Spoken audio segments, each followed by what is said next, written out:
Welcome back. You're watching Live from Paris on France 24. It's time now for Media Watch. James Creedon is here with us in the studio. James, did you watch it? Good evening. Felix Baumgartner jumping from the edge of space. It was incredible. I watched the highlights today. Oh, I was dear. I was taking a bath at the time or whatever it was. Anyway, I'll tell you who was watching.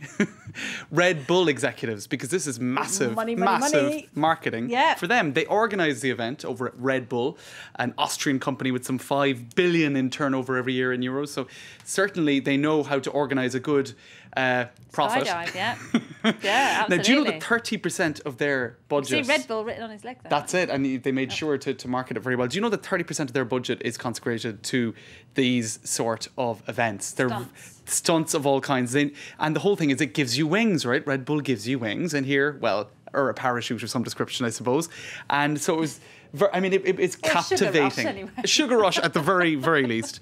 And certainly they know how to attach their brand to extremely, impressive images, right? And brilliant. Images of human endeavour.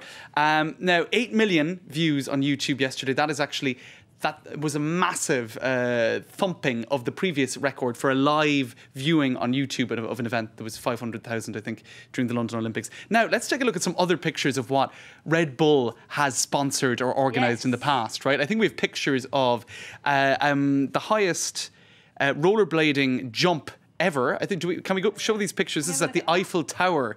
His name was Tig Chris. Look at this. This was 2 years ago in May 2010.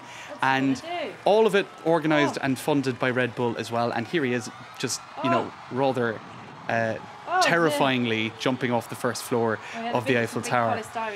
There you go. And they also sponsored what they call Leaps of Faith.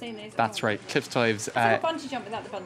There's no bungee, but it's still pretty damn impressive. So I suppose the idea is to attach, the Red Bull. My heart race just watching it. That's it. Red Bull, synonym of virility and pugnacity and all of that, to these sort of events for marketing. Dare I say it goes a bit wrong, that's not going to be so good. Well, you see, it's interesting because it hasn't happened up to now, and you would say that with a lot of the events that they're sponsoring, there's a high chance that something could go wrong. I mean, even this guy jumping off the first floor of the Eiffel Tower, if he had gone one degree more to the left or the right, he could have flipped over and it could have ended very badly. But anyway, so there you go. It is certainly a marketing event. Worth looking as well, Laura, at the way it's been taken off What have they been online. Doing online? Let's take a look at this. You've got obviously the cat, the obligatory cat jumping out. You have to have that, don't you? What else is there? There's videos of various kinds, and people saying, Kate Winslet, this is the whole thing of you think you were cool on the front of the Titanic. Well, look at what I did. So I saw a lot of that sort of stuff sorry too. About the swear word. And sorry about that. And there's this as well, of course, because if Red Bull gives you wings, Putin knew that ages ago, right?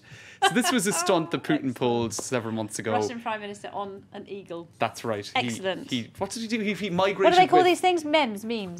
That's it. There we are. Showing my age there. Apologies. So it is a meme. All right, is a meme. Predictably. But good stuff.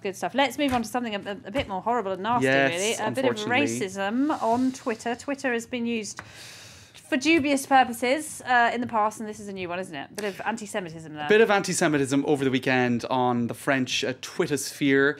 Un bon juif, a good Jew, was a hashtag that got a lot of attention over the weekend. In fact, I'll show you the awful images in a while, but you can see here it was trending on Twitter over the weekend. Now, people being extremely tasteless in the name of what they, I suppose, thought was humour, were putting up photos of concentration camps in a sort of a bid to, I don't know, whatever they were trying to do. It was just really, really appalling stuff. Pretty pointless and stupid. That's right. Now, SOS Racism, which is a French anti-racism group, has said that they are going to try to lodge a complaint, or they will lodge a complaint about anti-Semitism. Twitter have handed over names before, haven't they? That's right. So this, I mean, what the thing is here, you're getting into slightly a grey zone, because you always have this argument of freedom of expression being countered with censorship of clearly offensive images. So actually, it was interesting that I saw today on Spectator, the British magazine, a similar debate. Now, this debate is about a young girl who has gone missing in the UK by the name of April Jones. Yeah. Now, a rather silly man by the name of Matthew Woods made some tasteless comments on Twitter about her disappearance, also tying it in with the disappearance of Madeleine McCann some years ago. And he found himself promptly arrested, and he's now in prison.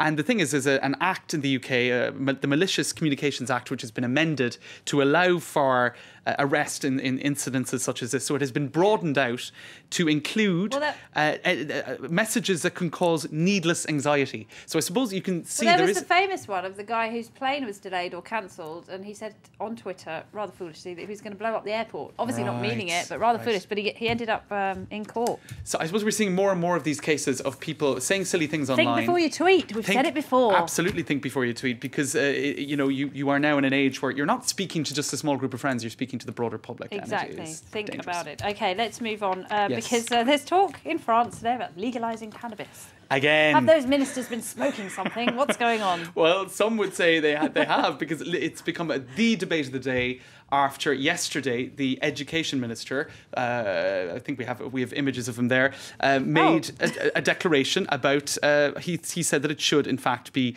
legalised. This is his personal opinion. So it was a big topic of conversation on social media. You see the UMP party absolutely jumping on it. Somebody captured a screenshot of all the communications, PR, press releases by the UMP people. And there's also a British report that has been hugely reported on today saying that actually decriminalising drug use after a 6-year study might actually it wouldn't increase the consumption. But not right of now. drugs. That's what the Prime Minister says. That's right. So it's a debate, I suppose, both in the UK and in France, that will continue to come up and embarrass politicians who shouldn't say anything about it if they want to be all good material. With the party line. All good material for Media Watch. All right, James Coonan, thank Laura. you very much. As always, we'll have to leave it there. We're going to bring you more pearls from the online world now, though. Today on the net, the Canadian province of British Columbia is cracking down on hipsters. Before that, though, outrage in Canada following the suicide of a bullied teen. Here's your daily dose of web news.